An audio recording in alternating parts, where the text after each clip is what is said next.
Hi guys, welcome back, or if it's your first time watching, welcome. If you like the contents of this video, I hope you'll give it a thumbs up and consider subscribing. And also please comment down below. I would love to hear what your answers would be to some of these questions. And what are the questions? I am doing the beauty community tag today and I'm really excited. Especially, I love the fact that I'm going to record it today and then maybe a year from now revisit those questions and see how the questions have, or my answers I should say, have changed. So there are 10 questions to this tag and I'll go through them in order and let's see what my answers are.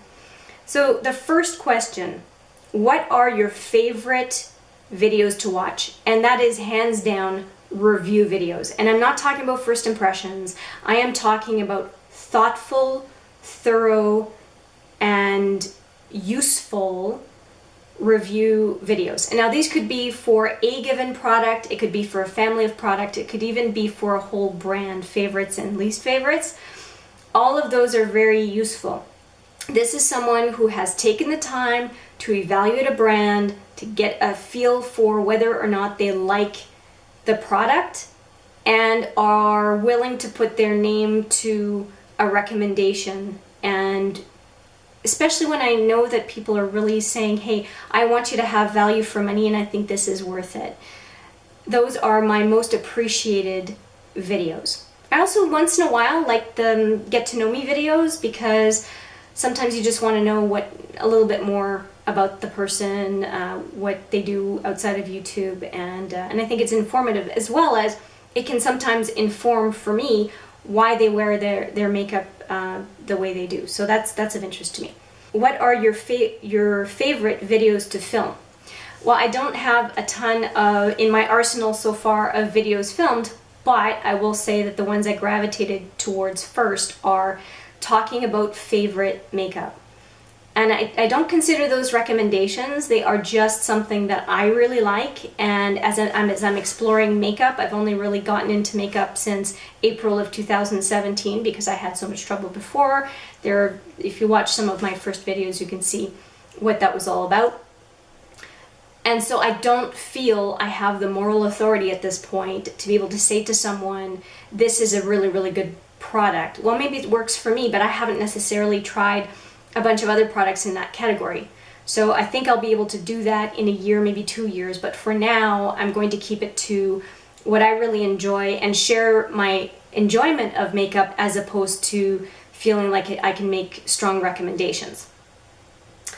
Oh, and I also like the tips and tricks. So when I like to show progress on the monthly rolling project pan that I have, and then I also like to offer tips and tricks on how to completely use up makeup and not waste any that unnecessarily. So those are some videos I like. What is your least favorite videos? What are your least favorite videos to watch?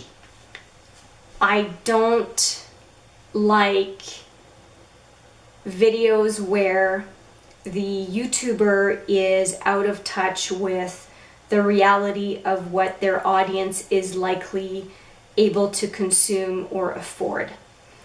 So I don't want to hear about Louis Vuitton purse of the week. I don't want to hear about the latest 12 items from Guerlain that you bought. I don't want to hear about brand trips, really. I don't see the point of talking about those types of things.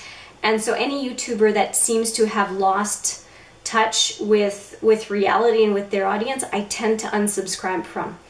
I don't aspire to what they aspire to, and I just think that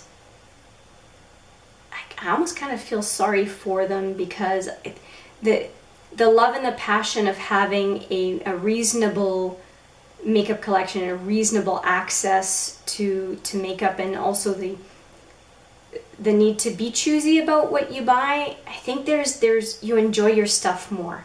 So I just end up having negative vibes from those videos and I tend to unsubscribe.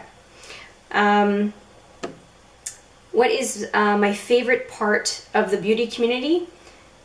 The positive engagement.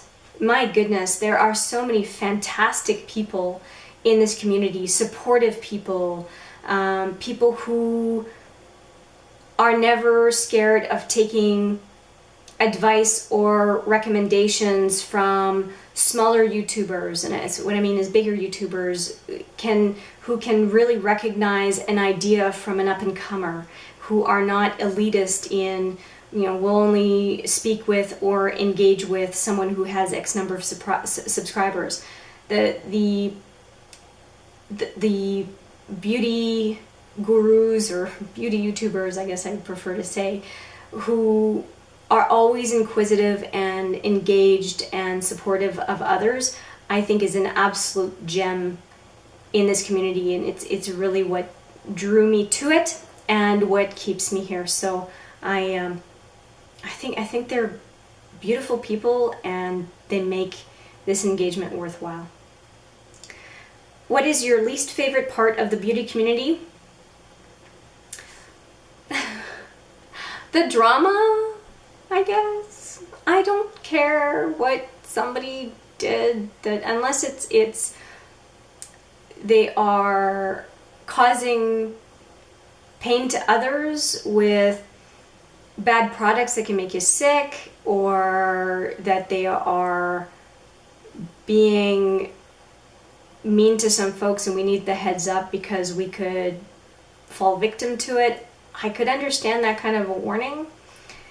But to talk trash about people for no other reason than to offer others entertainment, I don't get it. And I think it's easy to get eyeballs by talking trash, but I think in the long term it doesn't make us feel good as human beings, whether we're the creators or the recipients. And I would really just rather that stuff not exist on YouTube. So anyway, my least favorite. And of course there are the negative comments, and I think that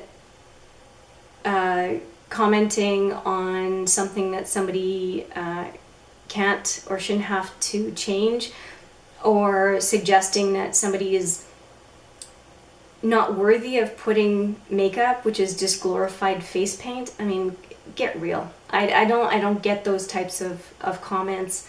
And I think that anyone who feels the need to make that kind of comment just kind of needs to put the lens more toward themselves and try to understand why they feel the need to say stuff like that. I just don't get it. What motivated me to start my channel? The passion that I could see in the videos and the opportunity to share in that passion was probably what got me to film to begin with. And also as a public speaker, I was just scared of this one-on-one with the camera, and there's nothing better than to get rid of a fear than to face it head on and do it. So I just decided that the camera and me, that we were going to be best buds, and I was just going to figure out how to do this. So that is why I started the video, or the channel. But there were also some folks who inspired me to do that, and a few of them include, for sure, Tati's story. I think she was quite genuine about her feelings when she started. I love Emily Noel 83. She started as a broadcaster, so she was always comfortable with the camera, but has really stayed true to herself, and she's a huge inspiration. And I have to say Jessica Braun too, because the passion that started her off with doing a YouTube channel and even practicing in her car before her first video, it's still there, and those folks are really inspiring to me as far as deciding to get in front of the camera. And I'll even put in Jen Loves Reviews, because she goes in front of the camera no matter what. She could be Sunday morning half awake, she could be full glam, and she's not scared of the camera, and I really appreciate the fact that she's so what's the word, just not scared, brazen, and at the same time does amazing content. The number one thing I would change about the YouTube beauty community: I quite like the YouTube beauty community. I think that it would be more this idea that there has to be an evaluation of whether someone is entitled to wear makeup. I mean, it's glorified face paint with a lot of marketing, a huge marketing engine behind it. So this idea that some people should or should not wear makeup, or should not wear makeup a certain way, is just funny to me. I mean, if you want to do editorial makeup and you just want to do it for YouTube, you go right ahead. If you want to do editorial makeup and go out into the world and wear it, you do that. If you want to be very minimalist in your makeup and you don't want to wear a full face of stuff, you should be able to do that as well. I think that the YouTube beauty community needs to be inclusive by default, especially since most of us do it for fun. We don't do it to end up with a huge production company. It's just to share our passion, and that I would love to see the inclusivity be more broad, and to stop with the vitriol of weird and exclusionary comments. I think they're completely useless. Number one advice for other creators or new people starting out a channel. Well, I don't have any fantastic technical advice. All I'm going to say is just Nike, do it.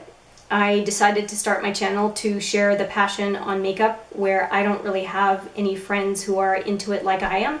And I also wanted to stop this concern over the speaking in front of a camera. The funny thing is, I'm a speaker in real life. I speak about personal finance, and I'm also a kinesiologist, so I coach people in the gym. I'm talking all the time, but somehow the intimacy of the camera, being so close and trying to stay engaged, it's so intimate, and it was so scary to me. And for me, the only solution to that was to just go in and do it. And if I don't like it long term, fine. But I really think that it is helping me as well in other areas that I do public speaking in. So just hit record on your smartphone, your camera, your video camera, whatever it is, and just start. That would be my best advice. And what do I love about YouTube as a whole? You can find everything and anything you are looking for. I don't know of a single other platform where you can find information about just about anything. And I find that as a curious person and a lifelong learner, I am just so psyched about YouTube. I think it's fantastic. I read a ton of books. I do a lot of learning, constantly taking courses, that kind of thing. And I think that YouTube is a fantastic resource when you want to learn something in somewhere between 5 minutes and a half hour. You can learn from just about anyone. And the best part, you tend to be learning from people who are passionate about what they're teaching. And that makes it so much more easy to soak up the content. You can listen to it again. And then, of course, as an extra layer, the content below the video and the recommended links give you even more information. Where else can you find that easily through a quick search? I think YouTube is a fantastic search engine for learning materials, and that's the number one reason that I use it. So yeah, I think it rocks, and I think that as long as YouTube finds a way to let small creators shine through, that it's a valuable platform to continue to use. I hope you enjoyed my answers to these questions. I have a bunch of favorite bloggers or vloggers, YouTube creators. I will put the whole list of my favorites down below and give them the love they deserve. And I hope you will, if you have a YouTube channel, that you will also answer those questions in a video. Or if you just want to comment, I would love to hear down below what you think your answers would be to those 10 questions. Thank you for your time. Thank you for watching. If you liked the video, please thumbs it up. And I can't wait to read the comments. And of course, engage with you, which is what YouTube's all about. Thanks for watching. Bye-bye.